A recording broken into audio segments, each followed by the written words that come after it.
Dear students, today's topic is Coulomb's law in magnetostatics. ठीक है, आज हम लोग मैग्नेटोस्टैटिक्स में कूलॉम्स लॉ देखेंगे क्या होता है. ठीक है, तो जैसे आपको पता है कि कूलॉम्स लॉ आपको ये बताता है कि दो चार्जेस के बीच में जो फोर्स लगता है, ठीक है, जैसे कि आपका अट्रैक्शन और रिपल्सन का जो भी फोर्स लग रहा है तो उसका मैग्नीट्यूड क्या है ये फाइंड हम कैसे कर सकते हैं कूलॉम्स लॉ से. तो इसका फार्मूला आपका कूलॉम्स लॉ का फार्मूला होता है एफ इक्वल टू के Q1 Q2 upon R square.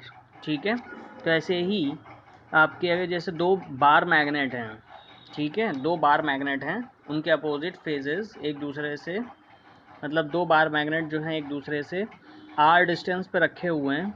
तो उसमें देखिए जो पहला वाला मैग्नेट है उसका जो पोल स्ट्रेंथ है वो M1 है, दूसरे वाले की पोल स्ट्रेंथ M2 है. ठीक है, तो इन दोनों के बीच में जो फोर्स लगेगा वो फोर्स ऑफ रिपल्शन होगा. ठीक है, तो पहले तो हम लोगों ने ये कूलॉम्स लॉ जो रेफरेंस लिया है वो है F equal to 1/4πε0 Q1 Q2 upon R square. ये इलेक्ट्रोस्टैटिक फोर्स है. ठीक है, अब हम बात करते हैं इसकी मैग्नेटोस्टैटिक्स में जो कूलॉम्स लॉ है उसकी. तो ये जो फोर्स होता है दोनों पोल स्ट्रेंथ के मैग्नीट्यूड के प्रोडक्ट के इक्वल होता है. ठीक है, के प्रोपोर्शनल होता है, सॉरी. तो F proportional to M1 into M2, और उनके बीच की जो डिस्टेंस होती है, सेपरेशन होती है, सेपरेशन के इन्वर्सली प्रोपोर्शनल होता है. तो F proportional to 1 upon R square. तो इसको दोनों को कंबाइन करके लिख देंगे तो F proportional to M1 M2 upon R square. तो आपका एफ हो जाएगा एफ इक्वल टू म्यू0 upon 4 pi M1 M2 upon R square. ठीक है, प्रोपोर्शनलिटी का साइन हटा के या म्यू0 upon 4 pi as a constant add करेंगे तो इस कांस्टेंट को हम लोग मैग्नेटोस्टैटिक कांस्टेंट बोलते हैं. मैग्नेटोस्टैटिक कांस्टेंट ये म्यू0 अपॉन 4 पाई है और इसकी जो वैल्यू होती है 10⁻⁻7 weber per ampere meter. 10⁻⁻7 weber per ampere meter. Mu naught क्या है? Magnetic permeability of free space. Magnetic permeability of free space. ठीक है, अब magnetic field strength due to a bar magnet. जैसे कि कोई बार मैग्नेट है तो उसके पास आप एक जो है एक जो है नॉर्थ पोल लेके आते हैं. ठीक है, मतलब ये टेस्ट करने का एक तरीका ही है, एक मेथड है. जैसे आप लोग इलेक्ट्रिक फील्ड जो है वहाँ पे जैसे टेस्ट चार्ज एक रखते हैं अपने पास, जिससे कि टेस्ट चार्ज से हम टेस्ट करते हैं, वैसे ही यहाँ पे टेस्ट करने के लिए हम नॉर्थ पोल को हम स्टैंडर्ड लेते हैं. ठीक है, तो मैग्नेटिक फील्ड स्ट्रेंथ क्या है?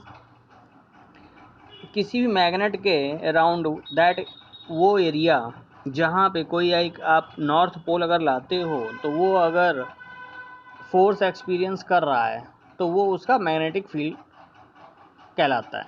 ठीक है, तो वही लिखा हुआ है, the strength of magnetic field at any point is defined as the force experienced by a hypothetical unit north pole placed at that point.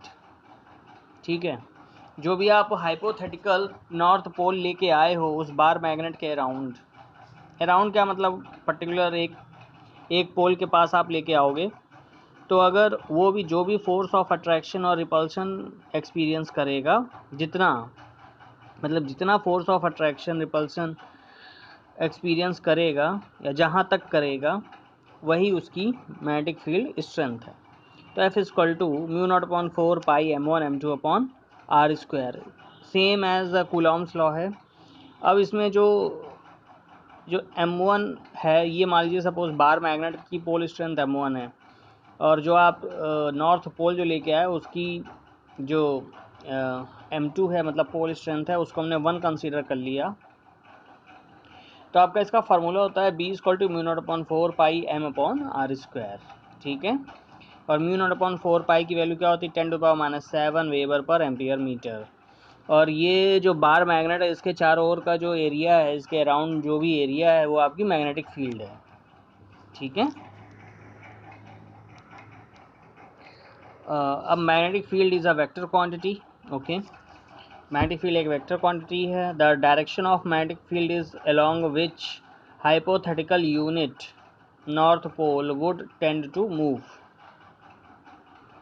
तो जो मैग्नेटिक फील्ड की जो डायरेक्शन होगी वो उसी डायरेक्शन में होगी जिस डायरेक्शन में आपका नॉर्थ पोल जो है मूव करेगा। ठीक है, अब जैसे सपोज आप उसको नॉर्थ पोल की तरफ लेके आए हो तो वो क्या करेगा, रिपल करेगा, तो इसको जो है आउटसाइड मूव कराएगा, अदरवाइज इनसाइड मूव कराएगा। ठीक है, अब देखो जो नेक्स्ट हेडिंग है magnetic field on axial line of a bar magnet. तो ये जो है ये आपका सिलेबस से हटा दिया गया है और इसका जो भी डेरिवेशन है जस्ट लाइक सेम है बिल्कुल, जैसे आप इलेक्ट्रिक डाइपोल में उसकी एक्सियल पोजीशन पे जैसे फाइंड करते थे इंटेंसिटी, बिल्कुल सेम है, फार्मूला भी उसका सेम है, वही चीज़ आ रही है। देखो 2p/r³ आ रहा था, इसमें भी 2m/d³ आ रहा है, तो डिस्टेंस d है। ठीक, ऐसे ही magnetic field on the equatorial line of a bar magnet, बिल्कुल सेम है, सब कुछ सेम है, फार्मूला भी देखो यहाँ जैसे आपने उसका डेरिवेशन किया था सेम डेरिवेशन है, इसीलिए हमको लग रहा है सीबीएसई ने इसीलिए इसको हटा दिया है, क्योंकि एक ही डेरिवेशन बस डिफरेंट नाम से दो बार हो रहा है। ठीक है, रिपीट हो रहा था कुल मिला के ये, तो इसीलिए सीबीएसई ने इसको हटा दिया है। तो ये आपका हट गया है। बस इसमें एक चीज़ ये है कि जैसे कि बी की जो आपका बी आता है वो जैसे μ0/4πm/d³ आ गया। ठीक है, तो मान लो इसकी डायरेक्शन अगर निगेटिव कब आती है, तो इसकी डायरेक्शन निगेटिव इसलिए आती है क्योंकि आपको पता है जो नेट, जैसे ये बार मैग्नेट है, ठीक है, तो इसके अंदर ये सपोज ये साउथ पोल है, ये नॉर्थ पोल, तो इसके अंदर क्या होता है, इसकी डायरेक्शन साउथ टू नॉर्थ होती है। अब यहाँ पे हमने पॉइंट पी पे हम ये फाइंड कर रहे हैं। ठीक है, तो पॉइंट पी पे एक ये आपका वेक्टर होता है। ठीक, अब पॉइंट पी यहाँ पे एक ये वेक्टर होता है, तो इसकी जो नेट डायरेक्शन जो आती है ये इधर की तरफ आती है। बात समझना, जो इसका जो मैग्नेटिक डाइपोल मोमेंट आता है वो आपका साउथ टू नॉर्थ होता है। ठीक है, लेकिन जो इसकी जो नेट मैग्नेटिक फील्ड आती है बी, उसकी डायरेक्शन इधर लेफ़्ट होती है, यानी कि दोनों अपोजिट डायरेक्शन में होता है। ठीक है, तो इसीलिए इसका जो ये आंसर है ये निगेटिव हो जाता है, इसीलिए मैंने यहाँ लिखा हुआ है at any point on the equatorial line magnetic field strength is in the direction opposite to magnetic dipole moment. ठीक है, तो इसीलिए ये नेगेटिव साइन आ जाता है, बाकी कोई अंतर नहीं है। ठीक है, सब कुछ सेम है। नेक्स्ट है आपका current loop as a magnetic dipole. अब करंट लूप जो है वो मैग्नेटिक डाइपोल के तरीके बिहेव कर रही है। ठीक है, तो मैंने आपको बताया है अगर करंट, ये वैसे आगे आप चैप्टर में पढ़ोगे, जैसे ये मान लो लूप है। ठीक है, अब इसमें जो करंट है वो एंटी क्लॉकवाइज जा रही है। कैसी जा रही है, एंटी क्लॉकवाइज, ऐसे। तो अगर आप इसको ऐसे ऐसे करो तो ये आप देखो ये आपका एन बन जाता है। ठीक है, वैसे भी एंटी क्लॉकवाइज और नॉर्थ पोल।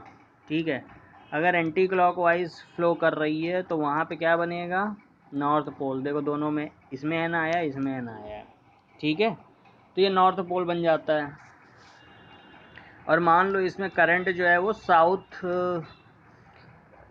क्लॉकवाइज डायरेक्शन में फ़्लो कर रही है, तो क्लॉकवाइज डायरेक्शन में कब फ्लो करेगी, जब जैसे क्लॉक चलती है आपकी यूँ। ठीक है, इसी तरीके तो क्लॉक चलती है।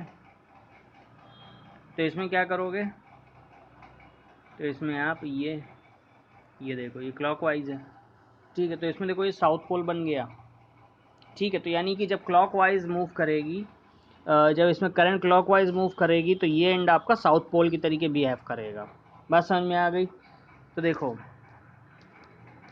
इसमें यही चीज़ बताई गई है कि अगर आप इसको ऊपर से देखोगे तो अगर ऊपर की तरफ ही आपको नॉर्थ पोल दिख रही है तो अपोजिट एंड पे देखोगे तो आपको ये साउथ पोल दिखेगी इसमें करंट। ठीक है, तो इसीलिए कोई भी लूप हो उसको आप भले चाहे वो कितनी पतले तार की लूप हो, लेकिन वो एक एंड उसका नॉर्थ पोल होगा, दूसरा एंड उसका साउथ पोल होगा। इसीलिए बार मैग्नेट को आप कट करते चले जाते हो, लेकिन वो कभी भी उसमें मतलब पोल उसमें सेपरेशन नहीं होते हैं, पोल सेपरेट नहीं होते हैं। हमेशा जैसे बार मैग्नेट को आपने, ये बार मैग्नेट एक नॉर्थ पोल है एक साउथ पोल, आपने इसको यहाँ से कट कर दिया, यहाँ से कट कर दिया तो ये आया, तो ये इसका नॉर्थ पोल था तो दूसरा वाला साउथ पोल हो जाएगा। और आपने इधर से कट किया है, ये साउथ था तो ये नॉर्थ हो जाएगा। बस समझ में आ गई। मतलब आप ये सोचो कि वो नॉर्थ और साउथ हम अलग अलग कर देंगे तो आप नहीं कर सकते। आप चाहे उसको लूप के आकार का, यानी कि एक सिंगल टर्न की कॉइल भी बना के रख दो तो भी एक तरफ क्या होगा, एक तरफ नॉर्थ होगा, दूसरी तरफ साउथ। क्लियर। अब मैग्नेटिक फील्ड की अगर डायरेक्शन फाइंड करनी है लूप में, तो उसके लिए सीधे right hand thumb rule use करेंगे और अपनी उंगलियों को कर्ल करेंगे इन द डायरेक्शन ऑफ, ये देखो अपने उंगलियों को आपने कर्ल किया, थंब आपका ऐसे है, ये उंगलियों को कर्ल कर लिया इन द डायरेक्शन ऑफ करंट, तो थंब की जो डायरेक्शन है इधर ऊपर की तरफ, यानी कि यही आपके बी की डायरेक्शन हो जाएगी। ठीक है, तो ये आपके बी की डायरेक्शन है, यहाँ पे ये जो है ये करंट फ्लो कर रही है। ओके, तो magnetic dipole moment of a current loop m is directly proportional. तो जो magnetic dipole moment of the current loop है वो किसके प्रोपोर्शनल होता है? पहला, current I in the loop, मतलब कितनी करंट फ्लो कर रही है, m proportional to I, and area of the loop m proportional to a, मतलब जितनी ज़्यादा करंट फ्लो करेगी उतना ही उसका डाइपोल मोमेंट ज़्यादा होगा, जितना एरिया ज़्यादा होगा उतना ही उसका डाइपोल मोमेंट ज़्यादा होगा। तो m proportional to I into A combine कर दिया।